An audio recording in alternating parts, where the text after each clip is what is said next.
Until he finally reaches the 8th door, to which he finds Darren. You both sleep for the night. I'm snapping. He wants to show Darren his shoes.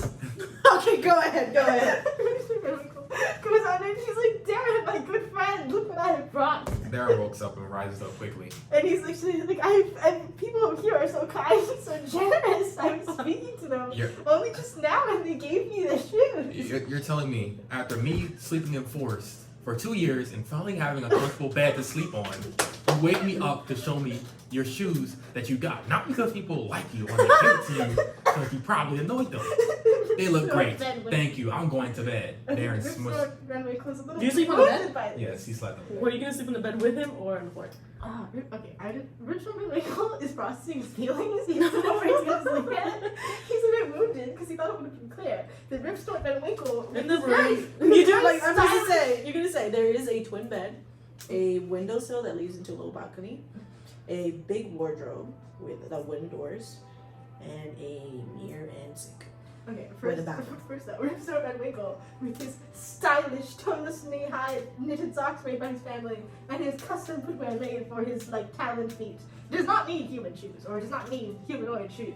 So he had thought it had been very clear that these shoes were going to be a token of appreciation to his new friend. Oh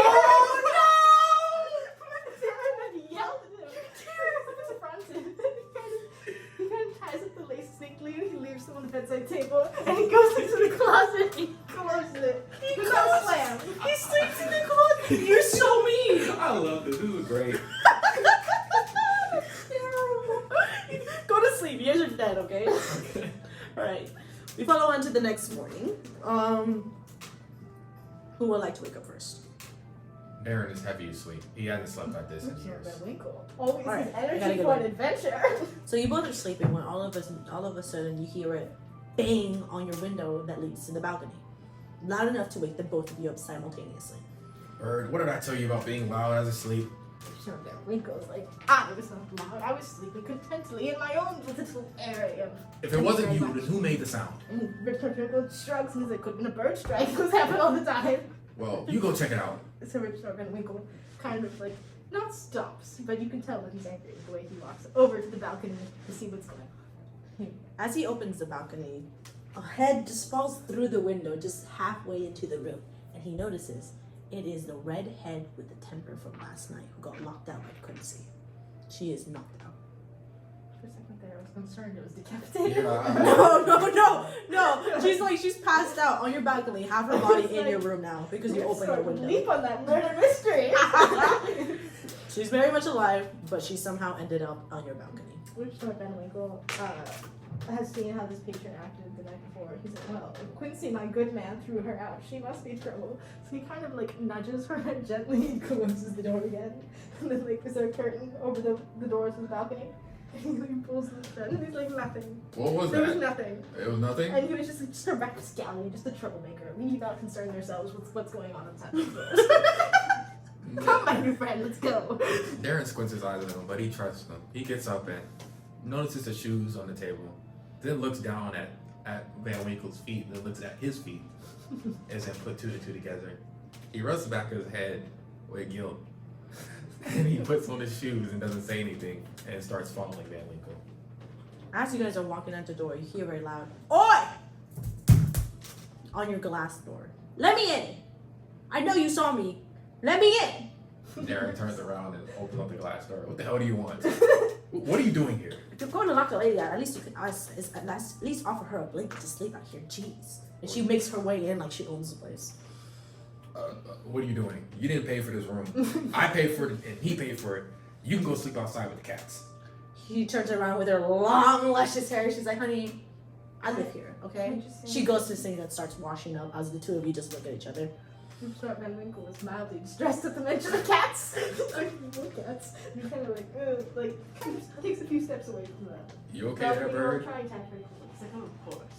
Richard Van Winkle fears nothing. And as you guys take a closer look, you notice that she has fiery red hair and two horns sticking out. She also has a black leathered corset and a dress. And that's all you see of her as at the moment. But she appears to be a tiefling. Darren scoffs. Looks like we have a freeloader here. You know, I see her here every night at the bar, and she wasn't such a drunk. I might have asked her out, but She turns around in offense. Oi!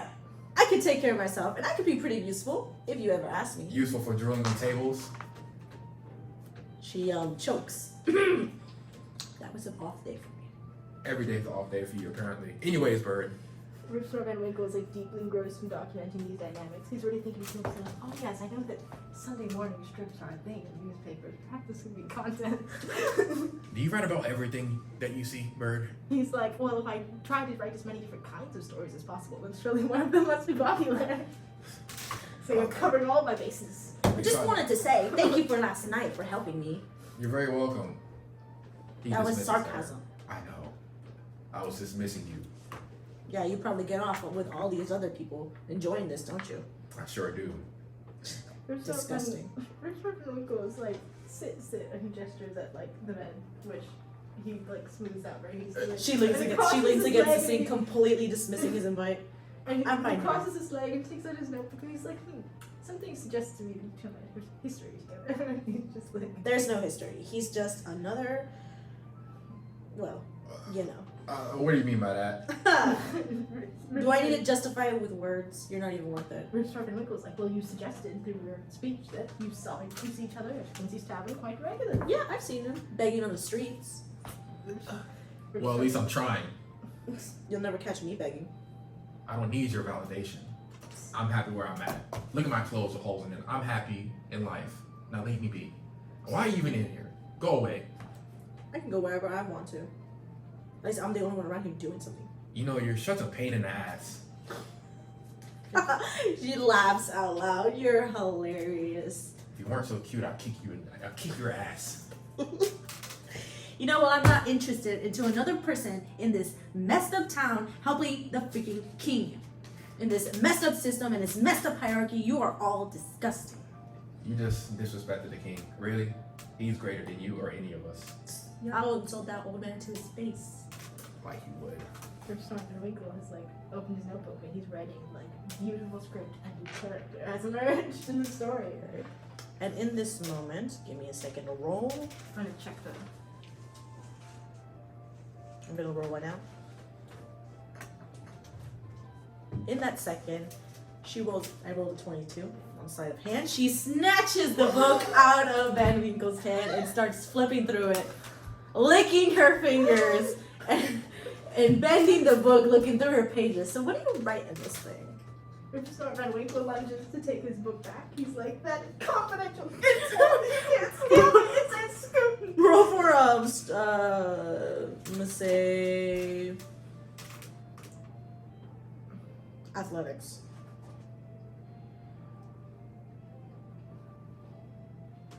6. As he lunges to grab the books back from her hands, he lunges into the sink. Ouch. As she very effortlessly avoids him. Darren laughed. He couldn't help but laugh. Did you even try it? Van Winkle, Rip Van Winkle cannot shed a tear because he's very You're not He around for minds me, are as if he you? could. And he's like patting himself down and he's like making sure his ink pots didn't spill and stain and warm his apparel because his sleeves already hopelessly ruined and he can't get a new one because they're all the way back home and he's traveled all this way to do a story. Calm down. Does he look like Hold you're on. around here? You're a journalist? He's like, he nods like for him. He's like, yes, an aspiring one. And I wish you- to learn the craft. And you, Let's these see, books that you write, do they go off to the mainland? Rip Van Winkle was like, well, they might someday. But people read this, right?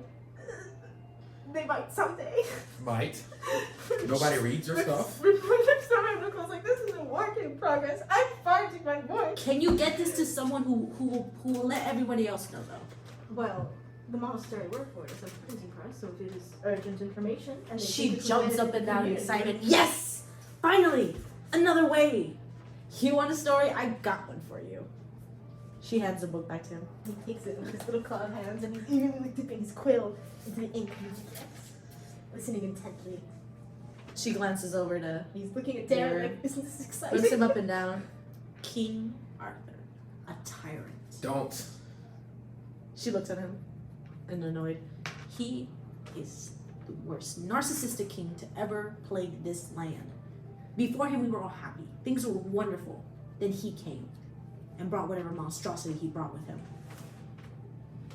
Wait, what monstrosity? Is there a monster? It doesn't happen to be feline by any chance. Look, you may think that everything in this town is hippie-doo-ha, but there's things happening in this town that you don't know about. All I can tell you is stay inside at night. You don't want them to catch you. And it's like, well, I don't make a habit of wandering the streets at night.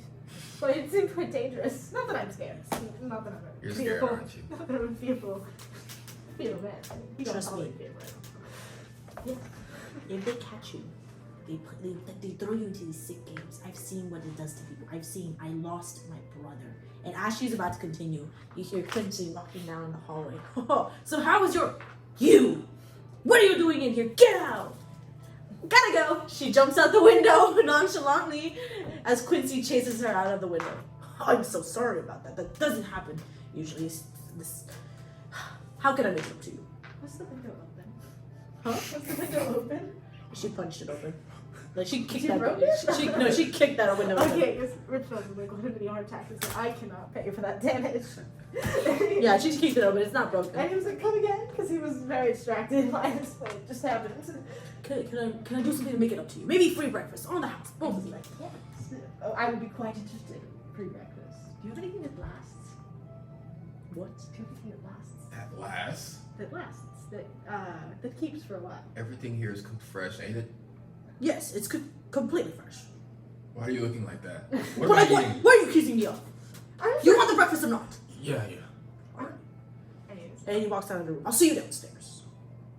and so, what's his name? Rip Snort. Snort Van Winkle. Gathers his possessions and like tightens up his little outfit. And he like smooths out his little sleeves and he's like, Darren, we should go. We should go have breakfast. And then we should go explore this beautiful city. He told me he had all sorts of adventures to share. Fine. But breakfast first, like you said, and then maybe I'll show you my favorite spots. Let's go. Rip Snort Van Winkle. You guys head downstairs. Quincy is already down there. A fresh beer for you. Some orange just for you. Rip Snort Van Winkle. He offers you some biscuits and gravy with some fresh ends on the side. He gives you some sunflower seeds, some rice, and some sunny-side up things. Enjoy. Van Winkle, very discreetly unbuttons one of the pockets on his pants and he like scoops the sunflower seeds into it. Bird? That is now your inventory. Bird. Your money. Why aren't you eating those right now? He's like, oh, but I need them later. I'm not that hungry now. I guess you have a point. It's always good to be prepared.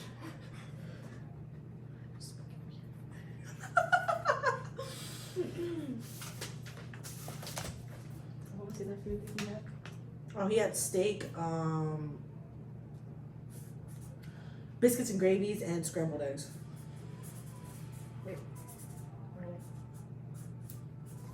Just go with it. And in this moment, as they're eating, enjoying their dinner, a napkin slides over to his big fellow by another stranger, who both of them pretend he pretends not to know. You don't know. You look like you needed some napkins. Thank you. Darren doesn't look at him, but he said. And he looks at him seriously. And he gets to napkin, and he's just looking at him. Mr. Winkle looks over and he's like, how kind of that man to offer you the napkins you apparently needed. Would you like to roll for perception? Sure. Let's see. How much more shall do? 4.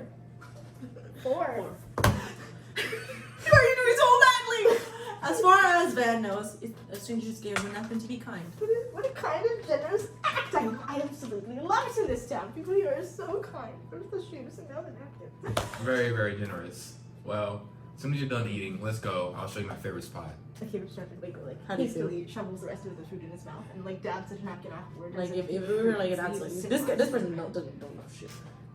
But an outsider looking, how would they describe that you look like right now? It looks pensive, very pensive. When he eats, he stares off into space. But he tries to mask his pensiveness with a smile at the same time. As Van Winkle might comment here and Darren would answer with one word answers. It was a likely of friendships. And scene.